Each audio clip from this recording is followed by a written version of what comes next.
اعوذ باللہ من الشیطان الرجیم بسم اللہ الرحمن الرحیم ان فی خلق السماوات والارض، بے شک آسمانوں اور زمین کی پیدائش میں، ان کے پیدا کرنے میں، واختلاف اللیل والنہار، اور رات اور دن کے اختلاف میں، آگے پیچھے آنے جانے میں، لآیات، البتہ نشانیاں ہیں، لأولی الالباب، عقل والوں کے لیے، عقل مندوں کے لیے۔ عقل مند لوگ کون ہیں؟ اللہ کہتے ہیں الذین، وہ لوگ کہ یذکرون اللہ، جو ذکر کرتے ہیں اللہ تعالیٰ کا، یاد کرتے ہیں اللہ تعالیٰ کو، قیاماً، کھڑے ہونے کی حالت میں بھی، وقعوداً، اور بیٹھے ہونے کی حالت میں بھی، وعلی جنوبہم، یا کروٹوں کے بل لیٹے ہوئے ہونے کی حالت میں، اگر لیٹے ہوئے ہوتے ہیں تب بھی اللہ کا ذکر کرتے ہیں، اللہ کو یاد کرتے ہیں۔ اور دوسری بات کہ وہ یتفکرون، وہ غور و فکر کرتے رہتے ہیں، فی خلق السماوات والارض، آسمانوں اور زمین کی پیدائش میں، اور وہ اللہ تعالیٰ سے دعا کرتے ہیں، کہتے ہیں ربنا، اے ہمارے رب، ما خلقت ھذا باطلا، آپ نے یہ جو کچھ بھی پیدا کیا ہے یہ سب کچھ باطل پیدا نہیں کیا، سبحانک، اے اللہ آپ کی ذات پاک ذات ہے، فقنا عذاب النار، بس آپ ہمیں آگ کے عذاب سے بچا لیجیے۔ سورہ آل عمران کی آیت نمبر 190 اور 191 آپ کے سامنے تلاوت ہوئی ہیں، آپ نے ترجمہ سنا۔ اس آیت کے درس کا پہلا حصہ پہلے گزر چکا ہے کہ اللہ تعالیٰ نے اپنی قدرت کی نشانیاں اس آیت میں بیان فرمائی۔ مشرکین کے جو سوال تھے، ان سوالوں کے جوابات میں اللہ تعالیٰ نے اپنی الوہیت اور اپنی ملکیت کے دلائل پیش فرمائے کہ میں الہ ہوں، میں مالک ہوں، اور عقلی اور نقلی دونوں قسم کے دلائل، تو یہاں اللہ تعالیٰ نے عقلی دلائل ذکر فرمائے۔ اور بعض مفسرین کہتے ہیں کہ جو دلائل عقل سے سمجھ آ رہے ہوتے ہیں اور جن کا مشاہدہ انسان شب و روز ہر دن رات کرتا رہتا ہے، ان کی موجودگی میں دوسرا معجزہ طلب کرنے کی ضرورت باقی نہیں رہتی۔ اس لیے علماء نے یہ مسئلہ لکھا ہے کہ کوئی علاقہ ایسا ہو کہ جہاں دین نہ پہنچا ہو، دین کی دعوت نہ پہنچی ہو، اگر وہ لوگ اللہ تعالیٰ پر ایمان نہیں لائیں گے تب بھی وہ جہنم میں جائیں گے۔ اس کی وجہ یہ ہے کہ اتنے نشان اللہ تعالیٰ نے دنیا میں پیدا کر دیے ہیں کہ اگر ایک عام آدمی بھی جو عقل رکھنے والا ہے، وہ اگر ان پہاڑوں کو دیکھے، اتنے بڑے پہاڑ، یہ تو کوئی سائنس، کوئی ٹیکنالوجی، کوئی انسان، کوئی جن، کسی کی بس کی بات نہیں ہے، اتنا بڑے بڑے پہاڑ گاڑ دینا، پیدا کر دینا، پھر ان پہاڑوں کے اندر خزانے رکھنا، پھر اتنی بڑی زمین کو پھیلا دینا، پھر اتنے بڑے آسمانوں کو پیدا کرنا، پھر ان میں ستاروں کا نظام، سیاروں کا نظام، تو یعنی یہ سارا جو ہم عقلی طور پہ مشاہدہ کر رہے ہوتے ہیں، یہ چیزیں بھی ہمیں اللہ کی الوہیت کی طرف لے کے چلی جاتی ہیں۔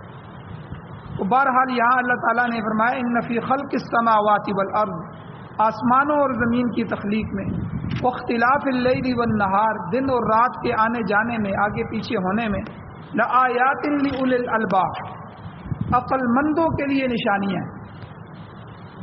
یہاں تک تو کل کا درس ہو چکا ہے۔ لأولی الالباب، اللہ تعالی نے الباب فرمایا۔ الباب لب کی جمع ہے، لب مغز یا خلاصے کو کہتے ہیں، جس طرح بادام، اخروٹ وغیرہ ان کا مغز ہوتا ہے اندر، جسے انسان استعمال کرتے ہیں، اسی طرح انسان کا لب لباب بھی ہوتا ہے۔ انسان کا لب لباب کیا ہے؟ وہ عقل ہے۔ عقل انسان کی جو ہے وہ خلاصہ ہے، لب لباب ہے۔ عقل کے ذریعے ہی انسان اپنی زندگی کے دوران بڑے بڑے فیصلے کرتا ہے، عقل کے ذریعے محنت کرتا ہے، عقل کے ذریعے مزدوری کرتا ہے، عقل کے ذریعے کاروبار کرتا ہے، عقل کے ذریعے تعلیم اور تعلم ہوتا ہے، سیکھنا سکھانا ہوتا ہے۔ یہ ساری چیزیں، ہر چیز ان میں سے عقل پر موقوف ہے۔ اگر انسان ہٹا کٹا ہے، صحت مند ہے، لیکن عقل نہیں ہے تو ہم کہتے ہیں یہ پاگل ہے، یہ مجنون ہے، یہ نماز روزے کا پابند نہیں ہے جی، اس پر عقل نہیں ہے۔ اسی لیے جو بچے نابالغ ہوتے ہیں شریعت نے ان کو فرائض کا مکلف نہیں بنایا، نماز روزہ حج زکوٰۃ جو فرض ہیں ان پر نہیں ہوتے۔ جو ہی آدمی بالغ ہوتا ہے تو اس کی عقل بھی بالغ ہو جاتی ہے، تو عقل کے اوپر جو ہے شریعت نے انسان کو مکلف بنایا، اور انسان نیکی اور بدی کا جو فرق ہے، حق اور باطل کی جو پہچان ہے وہ اسی عقل کے ذریعے کرتا ہے۔ چنانچہ انسان کے لیے کسی قانون کی پابندی کا دار و مدار بھی عقل پر ہی ہے، اسی کی وجہ سے انسان مکلف ہے۔ اللہ تعالیٰ نے انسان کو عقل جیسا کمال جوہر عطا فرمایا، جس کو کام میں لا کر بروئے کار لا کر انسان بڑے بڑے کام انجام دیتا ہے۔ تو یہاں اللہ تعالیٰ نے فرمایا کہ ارض و سما، زمین و آسمان کی تخلیق اور شب و روز کے تغیر و تبدل، دن و رات کا آگے پیچھے آنا جانا، یہ جو دلائل ہیں ہم نے جو پیش کیے ہیں، ان سے عقل مند ہی فائدہ اٹھا سکتے ہیں۔ لآیات لأولی الالباب، اللہ کہتے ہیں عقل مندوں کے لیے اس میں بڑی عبرت ہے، بڑی نشانی ہے۔ وہ ان دلائل قدرت میں غور و فکر کر کے اللہ تعالیٰ کی ذات تک پہنچ سکتے ہیں، اللہ کی پہچان کر سکتے ہیں۔ اب جو انسان عقل کو استعمال نہیں کرتے، عقل کو بروئے کار نہیں لاتے، وہ قرآن کی زبان میں انسان نہیں ہے بلکہ جانور ہیں۔ اللہ تعالیٰ نے سورہ انفال کے اندر فرمایا ان شر الدواب، بے شک جانوروں میں سے بدتر جانور عند اللہ، اللہ کے ہاں وہ لوگ ہیں الصم البکم الذین لا یعقلون، کہ جو گنگے ہیں اور بہرے ہیں، لا یعقلون، عقل استعمال نہیں کرتے، سوچتے نہیں ہیں۔ ان انسانوں کو اللہ تعالیٰ نے جو ہے گنگا، بہرا اور جو ہے لا یعقلون کہا ہے کہ یہ عقل والے نہیں ہیں۔ تو جو انسان اللہ تعالیٰ کی پہچان نہیں کرتے، اللہ کے دلائل قدرت میں غور نہیں کرتے، اللہ کے کو پہچاننے کی کوشش نہیں کرتے، بلکہ جانور جو ہوتا ہے وہ جانور بھی اپنے مالک کو پہچانتا ہے۔ آپ نے دیکھا ہوگا گدھا جو ہے جانور، اور بھینس اور گائے، اور یہ اپنے مالک کو پہچانتے ہیں۔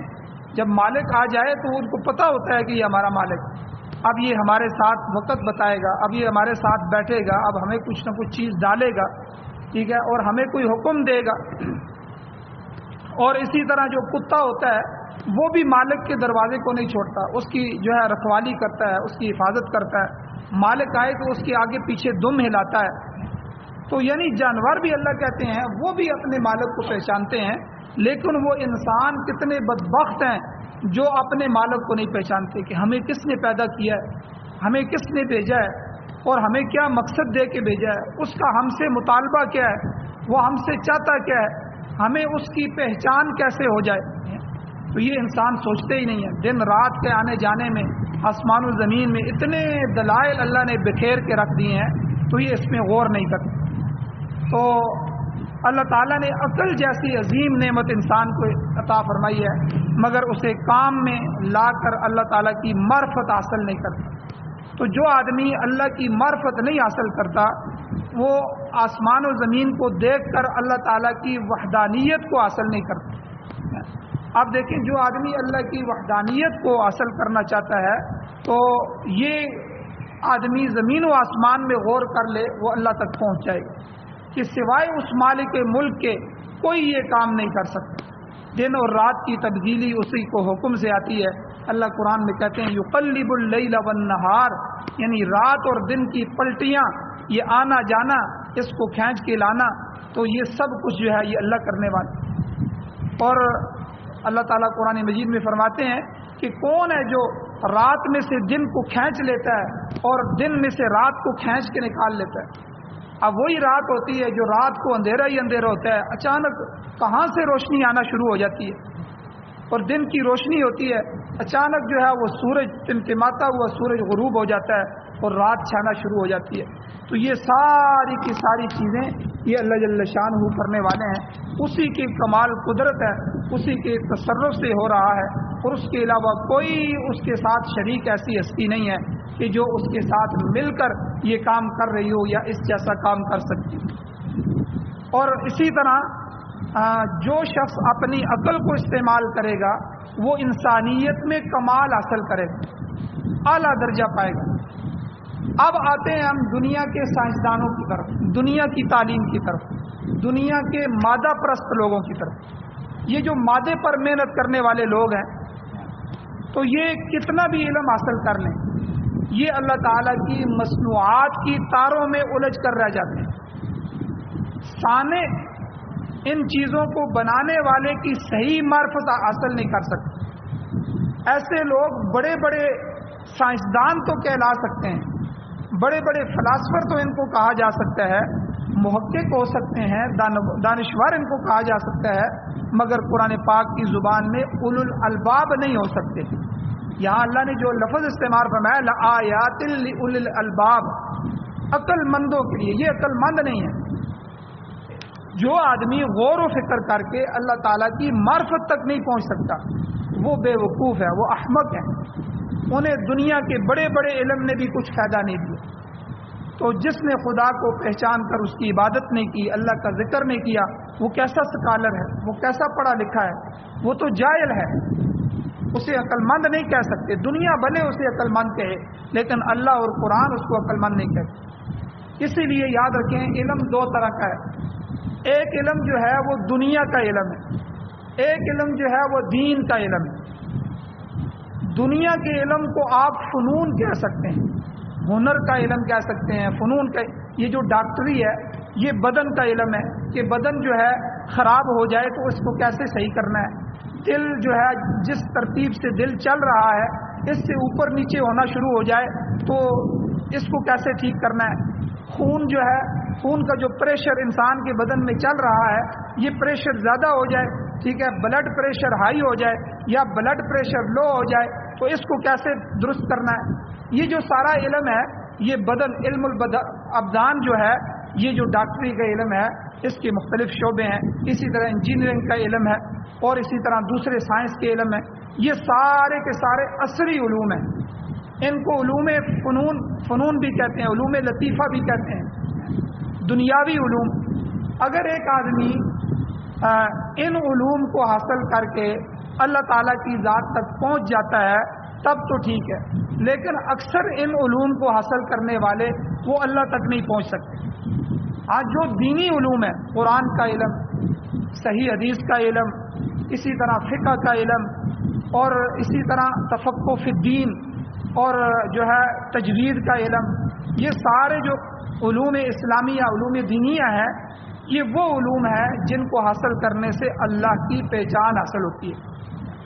تو اس لیے ہمارے علماء یہ بات کہتے ہیں جو علم اب اللہ کی، اپنے خالق کی پہچان نہ کرا سکے وہ مقصودی علم نہیں ہے، بلکہ وہ ہنر کہلا سکتا ہے، وہ فن کہلا سکتا ہے، وہ عصری علم کہلا سکتا ہے، لیکن وہ اللہ کی طرف سے بھیجا ہوا۔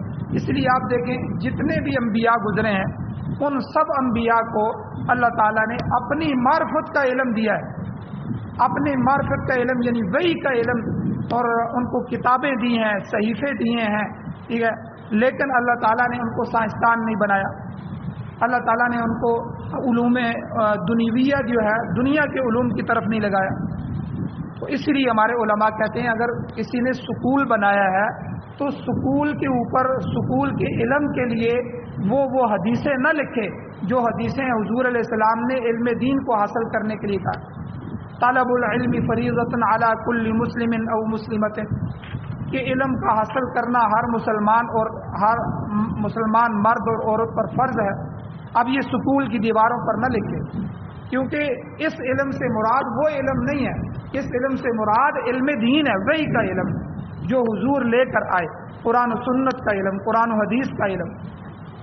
تو اس لیے اللہ تعالیٰ نے سب سے زیادہ جو عقل ہوتی ہے، سب سے زیادہ سائنسدانوں نے یہ بات ثابت کی ہے کہ انسان کی جو عقل ہے، دماغ، اس کا 10% حصہ بھی دنیا میں استعمال نہیں ہوتا، یعنی اس کے اندر اتنے جو ہے وہ زیادہ تعداد میں سوچنے اور سمجھنے کی اور ہر چیز کو پک کرنے کی صلاحیت ہے، لیکن استعمال سب سے زیادہ دماغ جو استعمال ہوتا ہے وہ انبیاء کا ہوتا ہے۔ اللہ تعالیٰ نے انبیاء کو ایسا دماغ دیا ہے، ان کی سوچ اور فکر اتنی پاک صاف ہوتی ہے، سب سے زیادہ دماغ، چونکہ انہوں نے پوری انسانیت کی ہدایت کے لیے کام کرنا ہوتا ہے، پوری قوم اور قبیلے کے لیے، پوری امت کے لیے اللہ نے ان کو بھیجا ہوتا ہے، اس لیے سب سے زیادہ عقل والے اولی الالباب جو قرآن نے کہا ہے وہ انبیاء ہوتے ہیں۔ اس کے بعد جو انبیاء کے ساتھ چلنے والے ان کے صحابہ ہوتے ہیں، اور نیک لوگ ہوتے ہیں، اولیاء اللہ ہوتے ہیں، اللہ والے ہوتے ہیں، علماء ہوتے ہیں۔ اس کے بعد جو ہے سائنسدان ہیں، دنیا کا علم حاصل کرنے کے لیے سائنس جو ہے اپنی عقل کو استعمال کرتے ہیں۔ تو بہرحال اللہ تعالیٰ نے عقل مندوں کی اگلی آیت میں تعریف فرمائی کہ لآیات لأولی الالباب، اس میں عقل مندوں کے لیے نشانیاں ہیں، لیکن وہ عقل مند ہیں کون؟ اللہ کہتے ہیں الذین یذکرون اللہ، عقل مند وہ لوگ ہیں جو اللہ تعالیٰ کا ذکر کرتے ہیں، اللہ کو یاد کرتے ہیں۔ کوئی انسان اللہ تعالیٰ کو کسی حالت میں بھی بھولنا نہیں چاہیے، ہر حالت میں اللہ کو یاد کرے۔ اب اللہ نے یہاں 3 حالتیں قرآن میں اس آیت میں ذکر فرمائی۔ الذین یذکرون اللہ، وہ لوگ جو اللہ تعالیٰ کو یاد کرتے ہیں، قیاماً، سب سے پہلے کھڑے ہونے کی حالت، کہیں کھڑے ہوتے ہیں تو سبحان اللہ، الحمدللہ، الحمدللہ، اللہ بڑے ہیں، ہر وقت اللہ کی تعریف، کھڑے ہوتے ہیں، کسی مجلس میں ہوتے ہیں، کسی جگہ بیٹھے ہوتے ہیں، ٹھیک ہے، اور اللہ تعالیٰ کا ذکر کرتے ہیں، اللہ کو یاد کرتے ہیں۔ وقعوداً، اور دوسرا بیٹھے ہوئے، کہیں کسی مجلس میں بیٹھ جائیں تو اس مجلس میں بھی اللہ کا ذکر کرتے ہیں۔ وجنوبہم، وعلی جنوبہم، اور اپنی کروٹوں کے بل لیٹے ہوئے ہونے کی حالت میں، جب رات کو لیٹتے ہیں تب بھی اللہ کو یاد کرتے ہیں، اللہ کی ان نشانیوں پر غور و فکر کرتے ہیں، اللہ کی یاد کرتے ہیں، تو اپنے خالق و مالک کو یاد کرتے ہیں۔ تو اسی لیے نبی علیہ الصلوۃ والسلام نے فرمایا کہ جب کوئی آدمی کسی مجلس میں بیٹھے اور اس مجلس میں آدمی سے مختلف قسم کی گفتگو ہوتی ہے، جب ہم کسی مجلس میں بیٹھتے ہیں تو بعض دفعہ ہم کوئی اچھی بات کرتے ہیں، کوئی اپنے کام کی بات کر رہے ہوتے ہیں، بعض دفعہ کسی کی غیبت بھی کر دیتے ہیں، بعض دفعہ کوئی جھوٹ بھی بول دیتے ہیں، یہ مجلس ہوتی ہے۔ تو مجلس کا حق جو ہے حضور علیہ السلام نے سکھایا کہ جب اس مجلس سے بندہ اٹھنے لگے تو اس وقت جو ہے وہ دعا پڑھ لے، دعا سکھلائی، سبحانک اللہم وبحمدک اشہد ان لا الہ الا انت استغفرک واتوب الیک، یہ دعا پڑھے تو اللہ تعالیٰ اس مجلس کی کمیوں کوتاہیوں کو معاف کر دیتے۔ اور حضور علیہ السلام نے فرمایا کہ جس مجلس میں اللہ اور اللہ کے رسول کا ذکر نہ ہو تو وہ مجلس قیامت والے دن خسارے کی مجلس ہوگی۔ اس لیے جب بھی بندہ بیٹھے، کھڑا ہو، بیٹھا ہوا ہو، لیٹا ہوا ہو، تو اس وقت جو ہے جو دعائیں حضور علیہ السلام نے سکھائی ہیں ان دعاؤں کا اہتمام کرے۔ اسی لیے کہا گیا ہے رات سونے کے وقت سوتے وقت سونے کی دعا پڑھی جائے، جب اٹھے تو اٹھ کے بیٹھے تو اٹھنے کی، سو کر اٹھنے کی دعا پڑھے، جب سو رہا ہو تو اس وقت جو سورہ ملک کی تلاوت کرے، اور جو دعائیں حضور علیہ السلام نے سکھلائی ہیں ان دعاؤں کا اہتمام کرے۔ تو یہ ساری کی ساری دعائیں یہ اللہ کا ذکر ہے، یہ اللہ کی یاد ہے۔ تو اس لیے آدمی جب لیٹے گا تو تب بھی دعا پڑھے گا، اٹھے گا جب بھی دعا پڑھے گا، کھانا کھاتے ہوئے دعا پڑھے گا، کھانا کھانے کے بعد دعا پڑھے گا، باتھ روم میں جاتے ہوئے دعا پڑھے گا، وہاں سے اپنی حاجت پورے کرنے کے بعد نکلتے ہوئے دعا پڑھے گا، کپڑے پہننے کی دعا ہے، چاند دیکھنے کی دعا ہے، ٹھیک ہے۔ اسی طرح جب نیا مہینہ شروع ہو جائے، مہینہ شروع ہونے کی دعا، ہر موقع پر حضور علیہ الصلوۃ والسلام نے ہمیں دعائیں سکھائی۔ تو یہ دعائیں اللہ کا ذکر ہے، اللہ کی یاد ہے، اور اللہ رب العزت کی بارگاہ میں التجا کرنا ہے۔ تو اب جو آدمی دعاؤں کا اہتمام کرتا ہے اس کی فکر صحیح ہے اور اس کے عقائد پختہ ہیں، تو اسی لیے اللہ تعالیٰ نے ان لوگوں کو عقل مند کہا ہے۔ عقل مند الذین یذکرون اللہ قیاما وقعودا وعلی جنوبہم، کہ ام المؤمنین عائشہ صدیقہ رضی اللہ تعالی عنہ کی حدیث موجود ہے کہ نبی علیہ الصلوۃ والسلام کان یذکر اللہ فی کل احیانہ، اما عائشہ صدیقہ فرماتی ہیں کہ نبی علیہ الصلوۃ والسلام جو ہے وہ تمام اوقات میں، ہر وقت میں اللہ کو، اپنے رب کو یاد کرتے ہیں۔ آپ کا کوئی وقت ذکر الہی کے بغیر نہیں گزرتا تھا۔ اسی طرح عمران ابن حسین رضی اللہ تعالیٰ عنہ کی روایت میں موجود ہے کہ ذکر میں ہر قسم کی عبادت بھی شامل، جو کہ ہر حالت میں کی جا سکتی ہے. جیسے فرمایا صلی قائما، نماز کھڑے ہو کر پڑھو. اگر کھڑے ہو کر نہیں پڑھ سکتے ٹھیک ہے تو فصل قاعدا، بیٹھ کر نماز پڑھ لو. اگر آدمی مجبور ہے، بیمار ہے، معذور ہے تو بیٹھ کے پڑھے. اگر ایسا بھی نہیں کر سکتے تو اعلیٰ جنبک، پہلو کے بل لیٹ کر ہی نماز پڑھو. آگے فقہائے کرام نے اجتہاد سے یہ اشارہ فرما دیا اگر لیٹ کر بھی نماز پڑھنے سے آدمی معذوری ہو، اس کو معذور ہے تو اشارے سے پڑھ لینی چاہیے. اشاروں سے آدمی نماز پڑھے کیونکہ یہ اہم ترین عبادت ہے اور بہترین ذکر ہے. نماز کو بہترین ذکر فرمایا گیا، جیسا کہ اللہ نے فرمایا اقیم الصلاۃ لذکری، کہ میرا ذکر کرنے کے لیے نماز پڑھو. مقصد یہ ہے کہ ذکر میں تمام عبادات بھی شامل. اب ذکر قلبی بھی ہے اور زبانی بھی ہے. ذکر کی کئی قسمیں ہیں. آدمی قلب سے اپنے دل کے اندر جو ہے اللہ کا ذکر کر سکتا ہے اور زبان سے اپنے اللہ کو یاد کر سکتا ہے. انشاءاللہ کل کے درس میں اس پر تھوڑی سی گفتگو کی جائے گی. اللہ تعالیٰ سے دعا ہے اللہ ہمیں عمل کی توفیق عطا فرمائے. آمین. الحمدللہ رب العالمین والعاقبۃ للمتقین والصلاۃ والسلام علی رسولہ النبی الامی الکریم. یا اللہ ہماری کمیوں کوتاہیوں کو معاف فرمائیے، درگزر فرمائیے، صغیرہ کبیرہ گناہوں کو معاف فرمائیے. یا اللہ نبی علیہ الصلوۃ والسلام کی محبت نصیب فرمائیے. یا اللہ اپنی ذات کی محبت نصیب فرمائیے. قرآن و سنت کو بطور آئین، بطور دستور، بطور ضابطۂ حیات ہمارے ملک پاکستان سمیت پوری دنیا میں ہمیں نصیب فرمائیے. یا اللہ ہمارت اسلامیہ شریعہ خلافت راشدہ کا قیام نصیب فرمائیے. یا اللہ قرآن و سنت کو سننے، سمجھنے، اس پر عمل کرنے کی توفیق عطا فرمائیے. یا اللہ اپنی یاد سے ہمارے دل کو غافل نہ فرمائیے. یا اللہ ہر وقت اپنی یاد نصیب فرمائیے، اپنی ذات سے تعلق نصیب فرمائیے. یا اللہ جو حضرات پریشان حال ہیں ان کی پریشانیوں کو دور فرمائیے. یا اللہ جو حضرات بیمار ہیں یا اللہ ان کو شفاء کاملہ عاجلہ مستمرہ دائمہ نصیب فرمائیے. یا اللہ جو حضرات ایمان کی حالت سے دنیا سے جا چکے ہیں یا اللہ ان سب کی بخشش فرمائیے. ہماری دعاؤں کو محض اپنے فضل و کرم سے قبول فرمائیے. صلی اللہ تعالیٰ علی خیر خلقہ محمد وآلہ وصحبہ اجمعین برحمتک یا ارحم